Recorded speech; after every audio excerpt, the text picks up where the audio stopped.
Welcome to Hot Topics in International Trade, brought to you by Braumiller Law Group and Braumiller Consulting Group.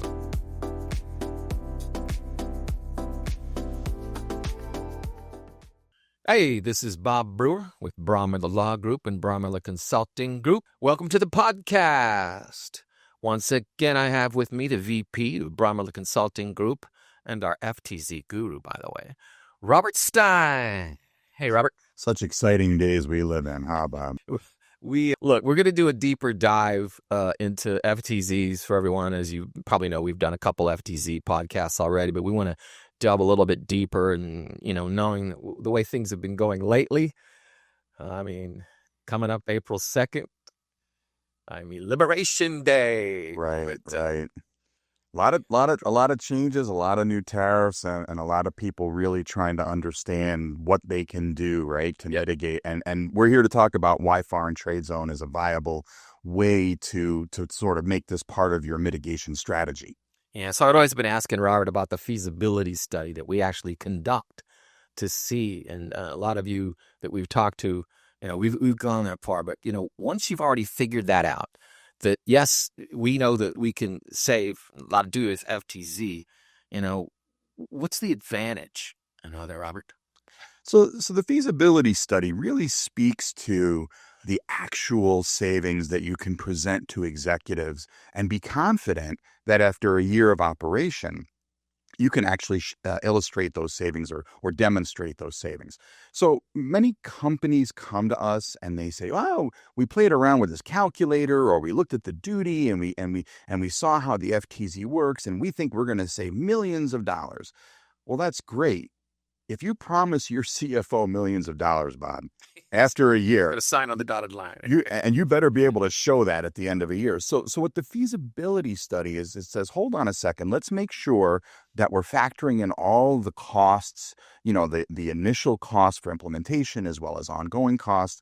And it evaluates things like your internal costs, like what are you going to have to pay people to administer your zone and to do the IT work to integrate it. So there's a lot of things that go into a feasibility study that give you a high level of confidence in the numbers that you're presenting internally.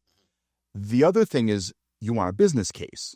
When you're presenting to the executive team, they don't just want, hey, we're going to save millions of dollars. They want to see a business case. And the feasibility study gives you a business case, not just for what you're thinking of as your primary project, but might give you different variations. Like what if you have multiple zones? Like you want to set up a zone in several distribution centers around the country. What does that look like? What if you're considering geographically, do I set it up in Texas or California or New York or Miami? So there's different considerations, and that can all be part of that feasibility study. So getting accurate data and a business case that you can be confident in with your executives is really important. Yeah, I can imagine. So with all this, are there any specific advantages to NFTs right now? All these new duties kind of floating around. Give me some perspective there. Right. So, the FTZ continues to save you money on things like merchandise processing fee and things like if you're going to export or destroy goods, you don't have to pay the duty.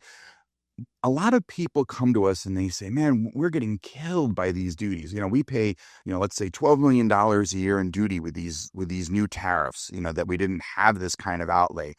And in the past, we talked about duty deferral as one of the benefits.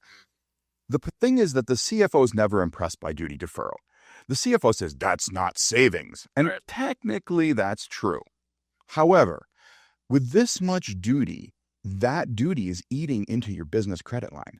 And that's severely impeding your business from using that credit line for other business positive purposes. So one of the things I like to say is, instead of spending all that money on duty and then sitting in your credit line and paying 8% or more these days on your business credit line, the duty deferral actually makes a huge difference now. Now the duties are not just 25%. Now people are paying 50 and 75%. And maybe on Liberation Day, they'll liberate more money from your coffers to pay even more than that, right? But the deferral is big because if you turn your inventory 4 times a year, that's 3 months of deferral. And in your first year of zone operations on $12 million of duty outlay, that's $3 million not taken out of your credit line. not paying the 8% interest, not having to dent your credit line by $3 million. Ask your CFO if they would like that. Yeah. I think the answer is yes.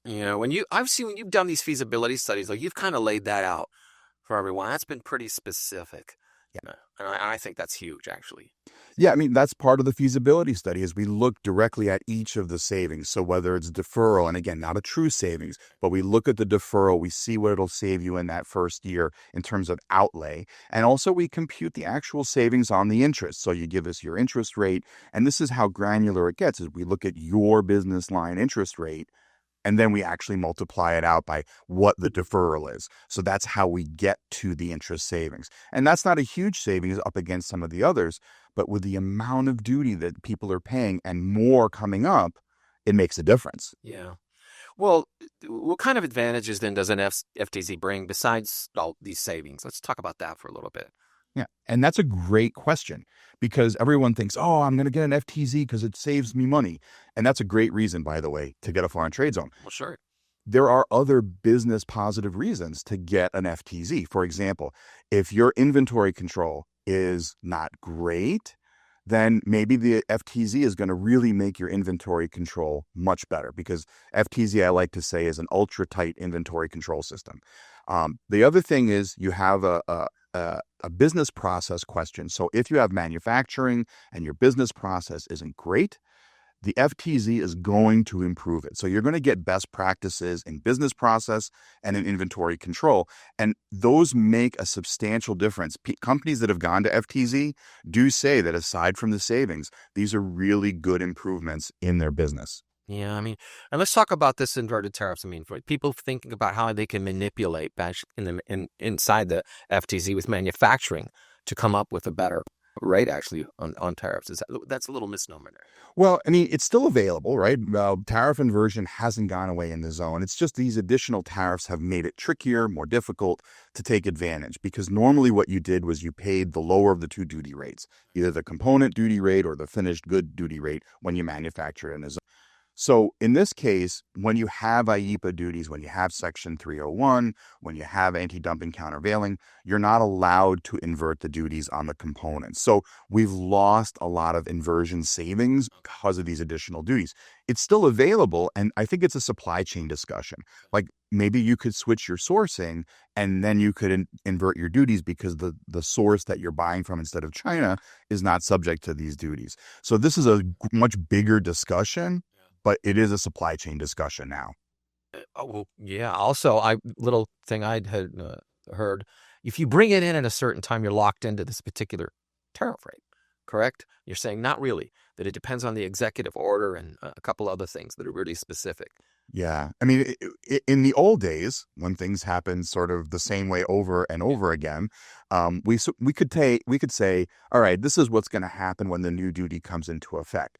But these executive orders really dictate whether or not that lock on privileged foreign occurs at time of admission, meaning that whatever duties, including IEEPA and these other duties, would be locked in at that time.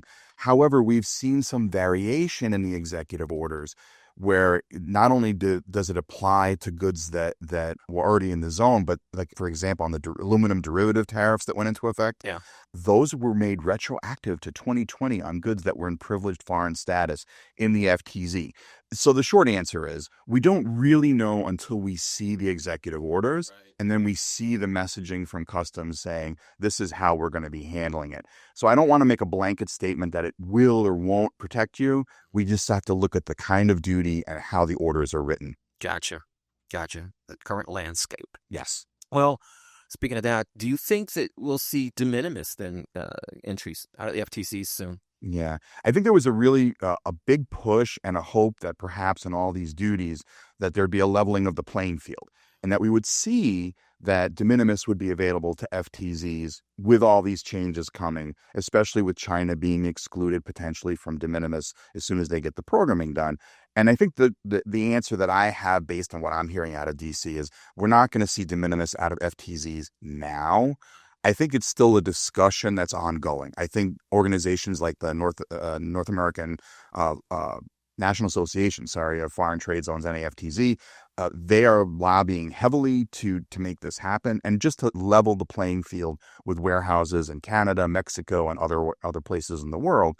I just don't think it's going to happen now, but I'm not giving up on that. I think that there's an opportunity, and I think eventually we're going to see something like that. Mm-hmm.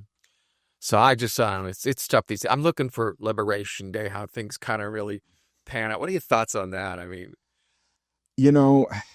with trade and companies, the thing that businesses need is certainty. And the hardest part of this is the uncertainty, and not just the uncertainty, the volatility, meaning the rapidity with which these changes are coming. Yep. Businesses need time to plan and go through their business cycle.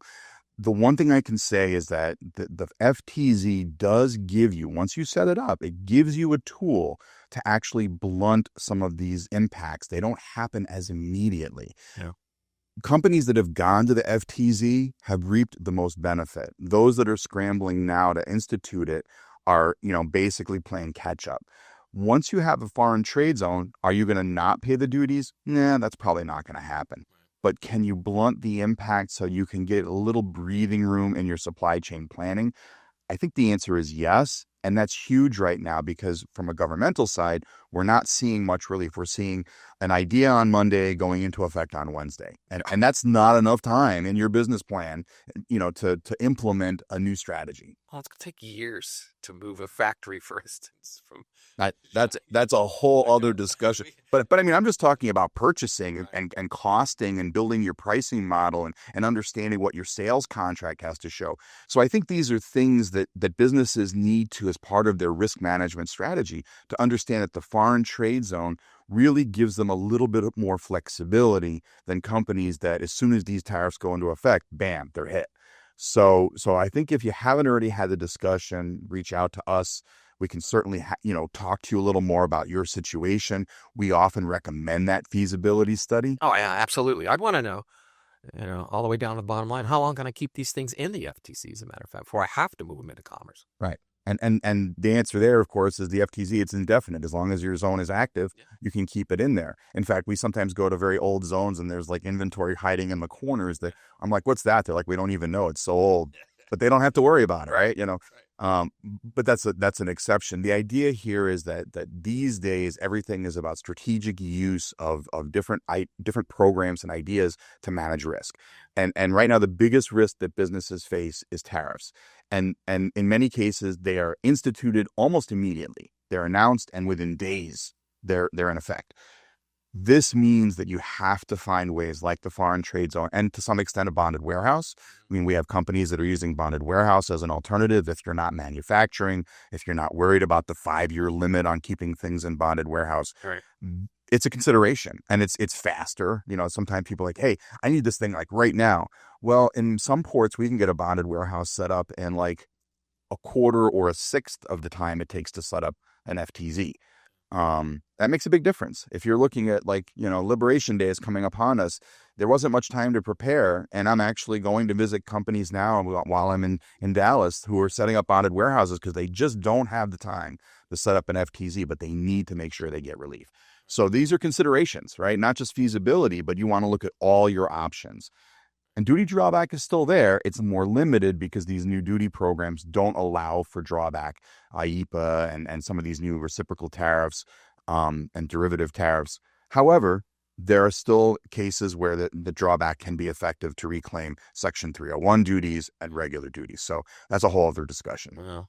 And, from the new business development perspective, I've been on a lot of calls lately where this has come up, where we've actually called Robert in to say, hey, this is part of the strategy. We want to take a good look at this and see if it should, in fact, be implemented. So he's a busy boy right now. These are definitely busy times. But again, the real recommendation is look at your strategy, because right now you have to be nimble. You have to be fast. And if you don't have strategies in place that buy you the time to make decisions in the face of incredibly volatile and sudden movements on tariffs, you really could be at a disadvantage compared to your competitors. And don't think for a second that your competition is not out here exploring the same option. Absolutely. And if your competitor has an FTZ and you don't, think about how that's going to impact you as well. So I'm not saying you should get one because everyone else has one. It's not like the cool kid thing to do.